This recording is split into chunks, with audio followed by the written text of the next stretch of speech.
Hello friends, मैं हूँ सुनीता। मेरे चैनल हिंदी लोकगीत में आपका स्वागत है। मैं आज विवाह गीत सुनाने जा रही हूँ। अगर ये वीडियो पसंद आए तो प्लीज़ लाइक कमेंट सब्सक्राइब करें और सब्सक्राइब के बगल में बेल आइकन है उसे प्रेस करना ना भूलें, जिससे कि मेरे नए वीडियो की नोटिफिकेशन आपको मिलती रहे। उगते के सूरज बहुत नीक लागे, बहुत नीक लागे। अरे डूबते के लाल गुलाल रे ललनवा, अरे डूबते के लाल गुलाल रे ललनवा। उगते के सूरज बहुत नीक लागे, बहुत नीक लागे।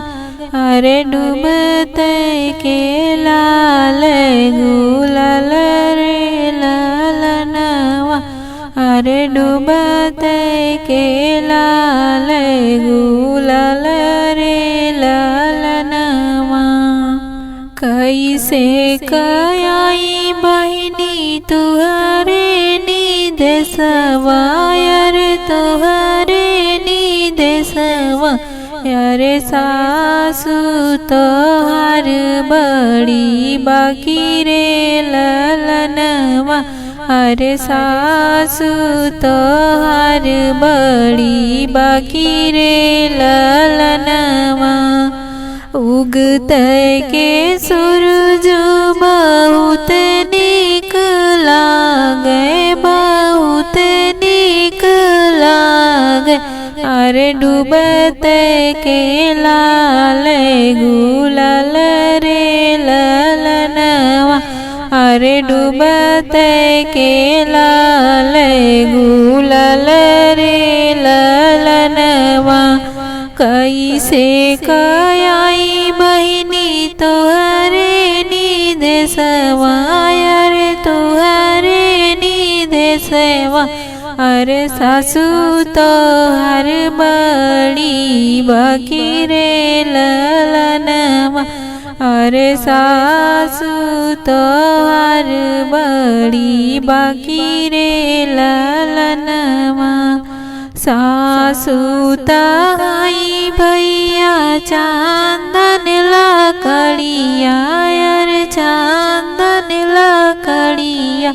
अरे आज जलाए चाहे काल रे ललनवा, अरे आज जलाए चाहे काल रे ललनवा।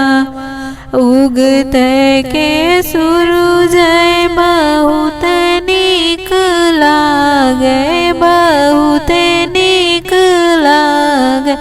अरे डूबते के लाल गुलाल रे ललनवा, अरे डूबते के लाल गुलाल रे ललनवा।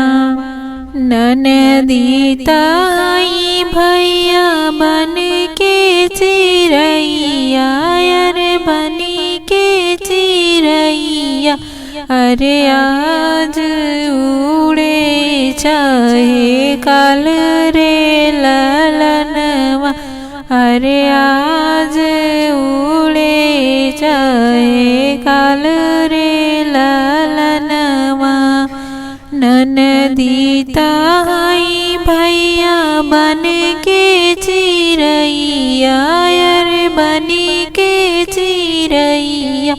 अरे आज उड़े चाहे काल रे ललनवा, अरे आज उड़े चाहे काल रे ललनवा।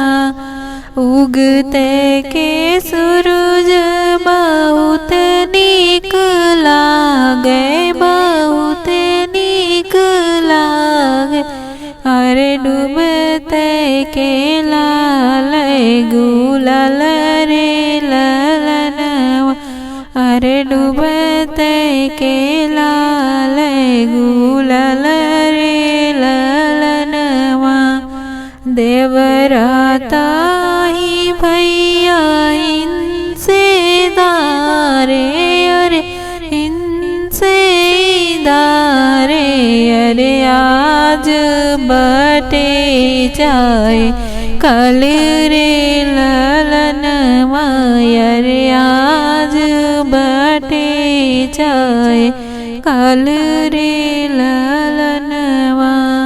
उगते के सूरज बहुत नीक लागे, बहुत नीक लागे, अरे डूबते के